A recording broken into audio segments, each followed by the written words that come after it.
going to be a change of regime in the United States, but how is this really going to impact business both in America and also in India? Who better than Mukesh Aghi to join us from the US IBC right here on ET Now?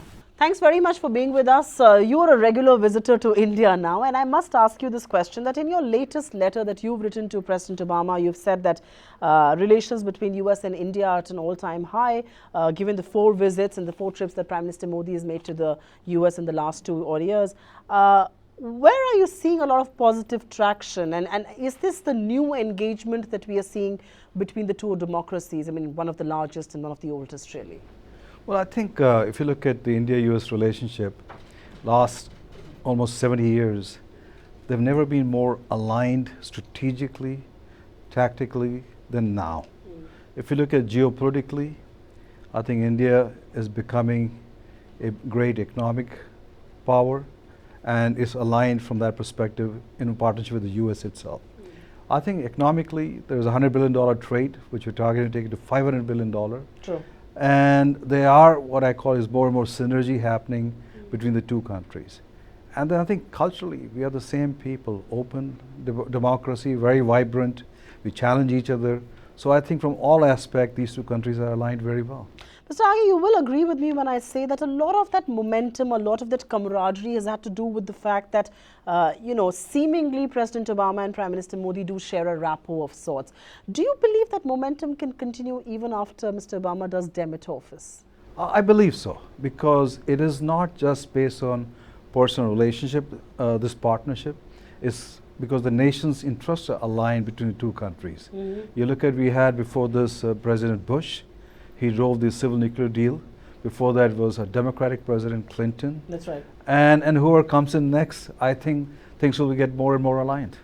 Whoever comes in next is the question I have in mind, and I'm going to go to that in just a bit. But what do you believe has changed this time around? When you say that Indo-US relations are at an all-time high, what has changed this time around? Like you rightly said, President Bush did push the civil nuclear deal, and they seemingly share a good rapport even with Prime Minister Manmohan Singh or the previous regime, really. What has been the catalyst this time around? I think a couple of things. One is I think Prime Minister Modi has taken a much more proactive business approach into this relationship. He has focused a lot on FDI. And if you look at the stats, as he goes to any country, the FDI from the country into India picks up. So I think that and he has engaged the business community very much. And in the US, it's the lobbies which make a lot of difference on the policy side, on the legislative side. And I think US business community is very high on Prime Minister Modi. So that has made the big difference itself. So the right noises as far as the business community is concerned. I want to get down to the specifics and talk to you about the FDI reforms that you mentioned. A lot of people, when they look at the Modi regime, I'm going to just step back and take some big picture questions before I get down to opening up of defense or for that matter, civil aviation, pharma and all of that. A lot of people, when you speak to them, whether they're from the US or other parts of the world, they say that Mr. Modi did come to power with a stunning majority. He was obviously riding a wave of expectations, but he hasn't delivered at that pace. For obvious reasons, we're not China, we can't roughshod the opposition. There is a seeming resistance in the upper house of Indian Parliament where legislation is blocked. How do you assess the last 2 years and the pace of reforms that have happened? Well, obviously expectations are very high. But I think from our perspective, we believe that we never expected big bang reforms. We expected more of a salami approach, one slice at a time. And I think from that perspective, this government seems to be delivering. Every time you see more and more changes happening. If you look at on the ease of doing business, things have improved. They're not still the world class, but they've improved. I mean, the World Bank rated India logistic environment from 54th to 35th, 19 spots improvement. That's right. So I think we are seeing gradual shift taking place in a positive way. And the expectation, have been said within the US companies also, that don't expect big bang reforms, but do expect gradual reform itself. So have US companies made their peace with the fact that reforms in India are going to be built by consensus? They will be slow, they will be gradual, they won't be big bang? I would say yes or no both. A yes from the perspective, they realize that this is a democracy. A prime minister has to build a consensus. He does not have the majority in the upper house. That's right. So I think those expectations have been set. But US businesses are measured like any other environment on a quarterly basis. That's right. There's a sense of urgency, there's a sense of getting a better ROI. So you keep on seeing, expectations still being high, but accepting that reforms will be gradual, which is fine. Gradual reforms are fine as long as they never go back. And I think what India has done is they've reformed, and those reforms haven't been upturned like it happens in other parts of the world, even though we are a noisy democracy. One of the figures that I was going through, and the US IBC has recently said that its members have the scope to invest about $45 billion in India, and the fact that FDI has been further liberalized is giving you a lot of scope. Where do you see the scope? I mean, FDI, of course, has been liberalized in sectors like aviation, defense, where big money hasn't really flown in. Do you see the change happen now? Well, first is I think our member companies, when the Prime Minister was here in Washington, D.C., made a commitment of investing $45 billion in next 2 or 3 years. And if you look at those investments are happening more in the technology area, in the media area. We're not seeing much investment coming in the infrastructure area. That's right. And I think that's where the large pension funds, the large insurance company, which look at investing 20, 30 years, are still wait and watch environment. They would like to see that there's more transparency, there's more predictability, because they're focusing next 20 years. And I believe that they are getting more and more comfortable, and you will see some shift taking place in the next 12 to 24 months in the infrastructure investment also. What is making them comfortable? I think what they're saying is there's more predictability. They're saying that there's more transparency. In the recent round of reforms also, there was a lot of consultative process which US IBC got engaged and got its members involved, also giving feedback to the government. So I think from that perspective, what we're seeing is a sense of predictability is coming through. If I want to get down to the specifics, and I think one of the areas where India expects the US companies to invest in and to park their top dollar, other than the infrastructure and the pension funds getting in, is the fact that they've opened up floodgates for defense FDI. And it is no secret that defense companies would not put their money if they did not have complete control. With 100% FDI in defense, do you see the big guns from the US now come to India? And if they don't, what could be the resistance? I think there are two aspects. One is the company's policy of coming fast enough, but they also have to deal with the US regulation of control of technology going out of India. Okay. I think that's where the biggest constraint is today. I mean, say if you talk to Boeing, if you talk to Lockheed, they would love to move the F-16, F-18 production into India itself, but they still have to go through the process of getting DOD and State Department technology transfer approval before they can move in. So that's a little complex, but the intent from the corporate side is they'd like to move in fast enough and bring in Make in India in the defense area. So while the corporates may be comfortable, is the US government open enough now to let the technology transfer happen? I think, when you say government, you got two broad aspects of the government there. One is definitely the administrative side, but then you also have the legislative side. Because a lot of rules have been put in by legislative side, which the government has to go through jumping the hoops to make sure they get the clearance. And that's where US IBC is working both with the US government and also on the legislative side to make sure that the reforms, at least the laws, are in favor of having transfer technology taking place in India. That will take some time. Right. I also want to turn focus and talk to you about Indian pharma, because I think there's been some amount of discomfort there, and a lot of Indian pharma companies believe that they're at the receiving end of the US Food and Drug Regulator. Now, what is causing this discomfort? Is the quality standard not good enough? Because India really is the pharmacy of the United States. It is. In fact, if you look at the generic market from India to the US, right, is roughly Indian companies control slightly over 30% of the generic market. Yes, yes. And more important is they bring savings to the US government of over $20 billion. I think it is good for the Indian companies that the FDA standards are imposed in India on the shop floor, on the factory, on the research, because they become world-class entities itself. So yes, there are issues, there are challenges, But if you meet the FTA standard, it's good for the Indian companies and it's also good for the US consumer. You know, one of the other teething troubles that one is seeing is the IPR and the visa issue. And allow me to take it one by one. If I may touch upon IPR first, India has defended its right to issue compulsory licenses. Now, how are you going to deal with this? Because this is obviously going to be a big issue with pharma companies going forward. Well, India is a sovereign country. It has to look after its people.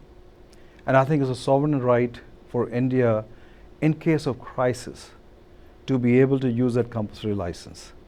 But at the same time, if you look at last 22 or 24 months of this government, they've not issued any compulsory license. They haven't so far. So I think what the message we are getting is we will protect the IP of the US pharma companies, but we still retain the right to use their license if the need requires. And I think that's fair. The other issue, and I'm sure the tech titans keep approaching you for this, is the visa issue. There was a bipartisan bill that was passed on H-1B visas. The visa fee was hiked very recently. Where are we on this visa issue? Because a lot of people are now beginning to get concerned about, people would initially say it's rhetoric, it's pure election rhetoric, but now we are seeing action on the ground which is contrary to what the US stance of opening up economies have been.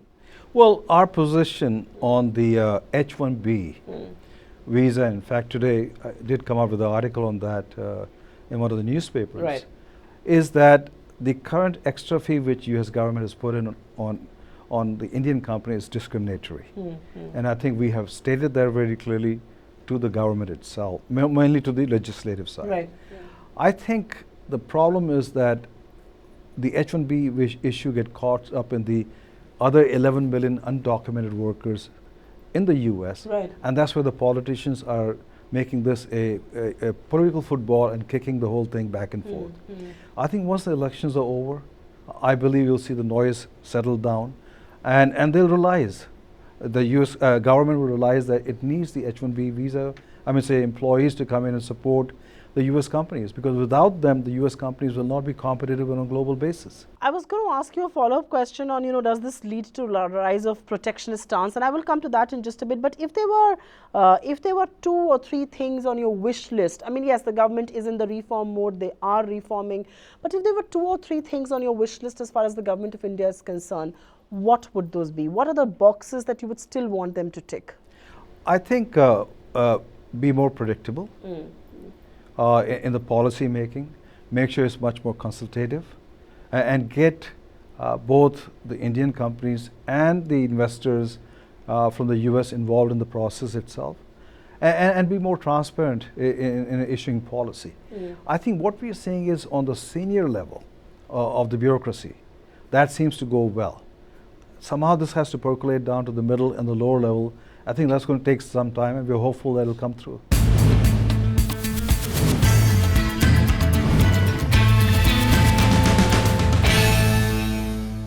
Ask you a question on India's legislative logjam, and I think Prime Minister made light of it when he was in the US, saying how bipartisan the Senate and the Congress are in the US. But if I may ask you, the kind of legislative logjam that we are seeing in India, and the kind of reforms that are stuck due to it, GST for one, all hopes pinned on that. We've had global investors come on our channel and say that if GST were to pass through, there will be more inflows into India. Are you concerned about the kind of political acrimony that's holding up those decisions? No, and I'll tell you why. I think you draw comfort from what they do back home. Well, US is worse. If you look at you almost locked down the budget, yes. Absolutely.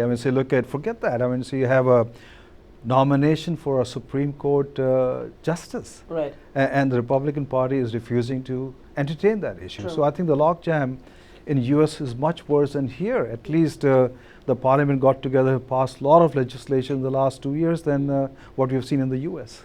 So there's still hope that's flying in the air. Absolutely. I also want to quickly touch upon a topic that a lot of market participants would want to know, not strictly corporate really, but there is a lot of speculation that when will Janet Yellen, hike interest rates? Brexit has happened. Has she put the pause button? Is the economy not in a good enough shape? As an insider, and I call you a global insider because I treat you as an insider both in India and overseas in the US, when do you think she's going to push the button on rate hikes? Because that is going to result in a lot of outflows from India. It's tough to say, and I'll tell you why. You know, you had Brexit, and everybody saw that as, okay, nothing's going to happen. Suddenly, a week later, U.S. announced almost 260,000 new jobs being created. Right. That moved the momentum the other direction. I think my gut feeling is nothing is going to happen until after the election. Not for a while. Not for a while. I will touch upon elections in just a bit, but I think because you represent US corporates and you represent the sentiment that some of our actions create in the US, I must ask you, recently we did see intellectuals like a Raghuram Rajan or an Arvind Subramanian under very scathing personal attack from a certain parliamentarian. What is the kind of, if I may say, what is the kind of message does the US draw from something like this? Well, it happens in the U.S. also.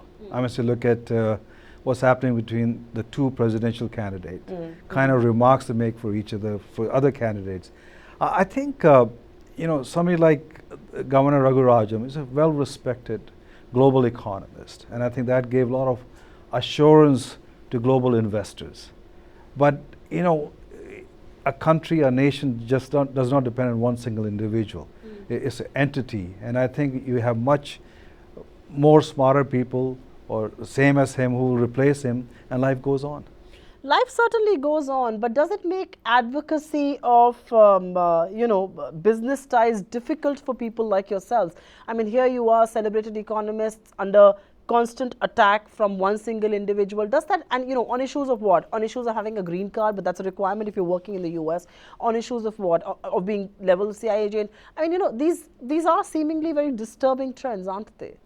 Well, I think it's petty, but at the same time, I think as a businessman representing large companies from the US itself, you just take these blows and move on. My last question before I wrap things up, globalization was the big trend that the world saw, and the world, I think, benefited a large from the globalization trend, the global trade pie. But that global trade pie is shrinking. We are seeing hyper-nationalism, very protectionist stance, especially after the Brexit vote. How are things looking in the US? Are we going to see further rise of hyper-nationalism with Mr. Trump in the fray and saying the kind of things that he has to? Well, I think it's not just Mr. Trump. If you look at the manifesto released by the Democratic Party, right. It is a cause of concern. And the trend seemed to be close the borders, try to basically have closed economy. You look at what happened in UK, you look at what's happening in other part of the world also. Right. What we're seeing is a more of a rightist sentiments coming up, True. Which does not believe in international global trade. I would say, for Trump to say he'll build a wall with Mexico, True. TPP, both parties seem to have rejected. So I think that is a cause of concern, and I think it's not good for business, because business is more global nowadays, and to reverse that is going to be damaging for consumers, for businesses, and for nations. But we are seeing realities of that being reversed. Nobody thought Brexit is going to be a reality, but look at how UK has voted. So my question to you is that how do businesses survive this sentiment? And will countries like India that have greatly benefited from globalization, but at the other end of the spectrum, be at the receiving end of what the developed world could perhaps do? Well, I think first I have to say is, if you look back in the last 50 years, no global economy has grown if they don't have an export-led economy. Yes, Look at the United States, look at Japan, look at Korea, look at China. And so it's India's turn. And so I think India has to stay focused on driving what you call as export-led economy. It is cause of concern, because with the technology shifting, automation coming in, you'll see less and less jobs coming in from an export perspective also, and from a domestic perspective. True. So I think our role is to make sure that the global order which was built, yes, it'll get fine-tuned as more powers come in. But I think if you start closing the borders, it's going to be damaging to all economies, to all consumers, and to a lot of nations. But are businesses working on the proposition that this could be a reality? Are they going back to the drawing board? Are they re-strategizing just yet? Some are not.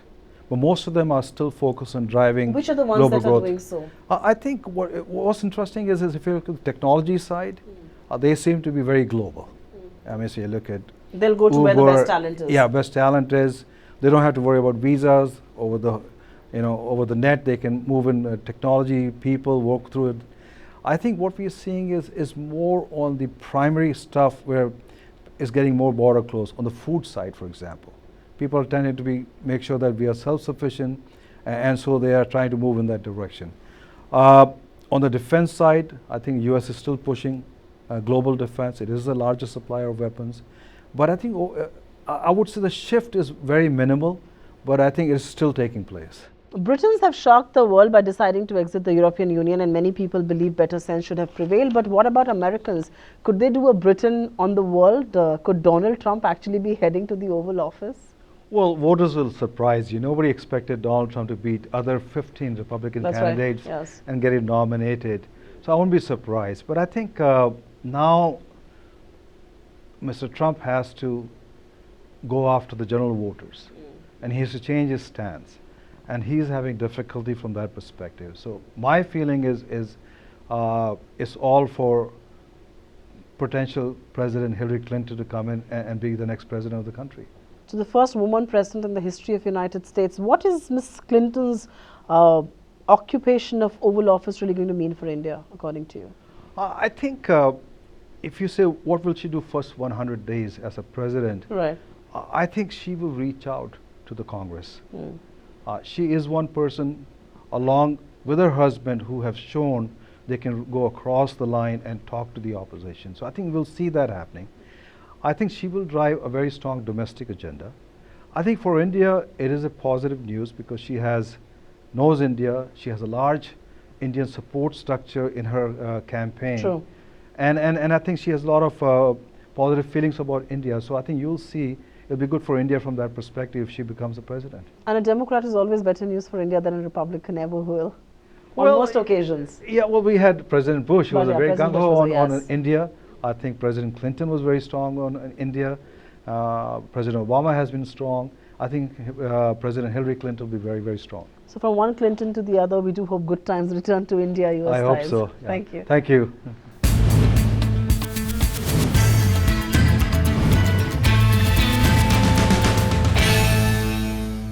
Find us on Facebook at facebook.com/etnow and don't forget to click the like button. You can also follow us on Twitter at etnowlive. To stay updated with all our programming, hit the subscribe button on our YouTube channel by logging on to youtube.com/user/etnow.